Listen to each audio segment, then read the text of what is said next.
You know, when you think of Priyanka Chopra Jonas, you think global superstar, right? She's a UNICEF Goodwill Ambassador, a bridge between Bollywood and Hollywood. But what if I told you that a single quiet moment at the Oscars sparked a massive firestorm? One that raised some really tough questions about her identity, her responsibilities, and even got her, a pretty wild nickname. So let's get into it and see how one little nod on a global stage can unpack a whole world of controversy. Okay, so picture this. The year is 2026. We're at the 98th Academy Awards. The whole world's watching as Priyanka Chopra walks on stage to present an award with the amazing Spanish actor Javier Bardem. Everything's going exactly as planned, until Bardem decides to go just a little bit off script. Right before he's supposed to announce the winner, Bardem, who's got this "No to War" pin on, makes this very direct political statement, and the place erupts in applause. Standing right next to him, Priyanka Chopra gives a nod, and that one simple gesture, well, that became the center of a huge online debate. So let's really break down what happened in the seconds and hours right after that moment. Because it wasn't just that she nodded, it was the way she nodded that really got everyone talking. I mean, social media just lit up instantly. Clips of that moment went viral, with people dissecting her reaction frame by frame. Some were calling it a meek smile, others said she looked awkward or cautious. And the big question became, was she actually supportive? Was she just caught completely off guard? Or was this some kind of calculated, performative neutrality? All that uncertainty was the perfect fuel for a brand new and very powerful meme. And here we have it, Daal Gadot. Now this is so interesting because there's so much packed into just those two words. Daal kind of grounds the criticism in her Indian identity, implying something basic or generic. And then pairing it with Gal Gadot, who is famous for her very public pro-Israel stance, immediately frames Chopra as a similar pro-establishment figure, just maybe a less authentic version. It's a perfect example of how memes have become this tool for incredibly sharp, satirical online commentary. And this one, it definitely stuck. You see, the Daal Gadot meme wasn't just some internet joke. No, it was actually the doorway to a much deeper conversation about celebrity responsibility and what some saw as the luxury of staying quiet on the world stage. Political commentator Rathee really put the core of the criticism into words with this powerful statement. He was basically arguing that her quiet nod wasn't a neutral act at all. It was, in his opinion, a choice she could only make from a position of safety and privilege, a luxury that people living in actual conflict zones just don't have. So for critics like him, silence isn't neutral. It's a statement all on its own. And this criticism quickly honed in on her official title, UNICEF Goodwill Ambassador. The argument was pretty direct. If your job is to advocate for kids all over the world, don't you have a responsibility to speak up during a humanitarian crisis? Rathee put it very bluntly, asking what kind of ambassador she is if she stays silent on this.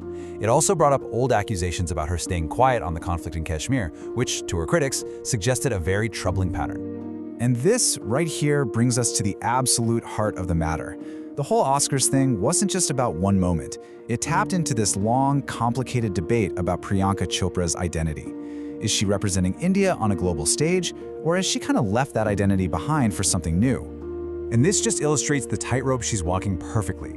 On one hand, she's talked about feeling pushed out of Bollywood by industry politics, which is what led her to look for work in the West. But then she gets to Hollywood, and even at the Oscars, she's introduced not by her own incredible achievements, but as married to one of the Jonas brothers. It's a classic catch-22, right? Feeling sidelined in one home and then completely minimized in the other. This tension shows up big time in public opinion.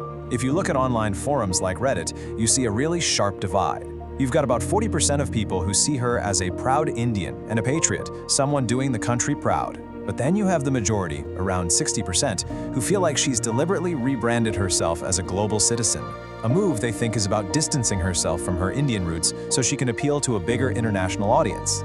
Now, to really get why that Daal Gadot moment hit so hard, we have to understand that this wasn't an isolated incident. Not at all. It's really just the latest chapter in a long, complicated history of people scrutinizing her words, her actions, and where her loyalties lie. This timeline really shows a recurring pattern. Early in her career, she endorsed skin-lightening creams, something she later said she really regretted, explaining it came from her own childhood insecurities.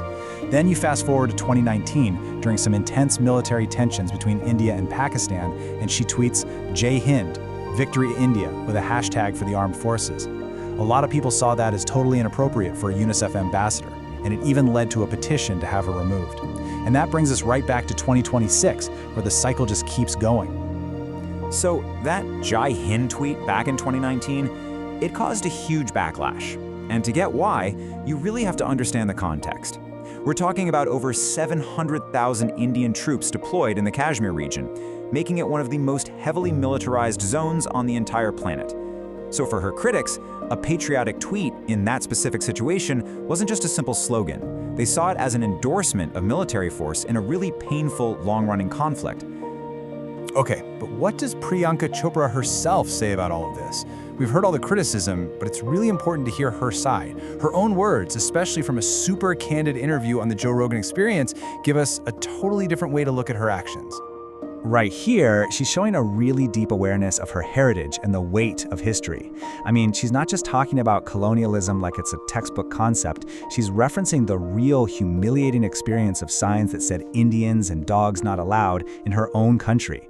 This isn't just a history lesson for her, it's the foundation of how she sees the world, one that's clearly shaped by understanding power, oppression, and injustice. And here she gives us a rare look into her professional struggles in the West.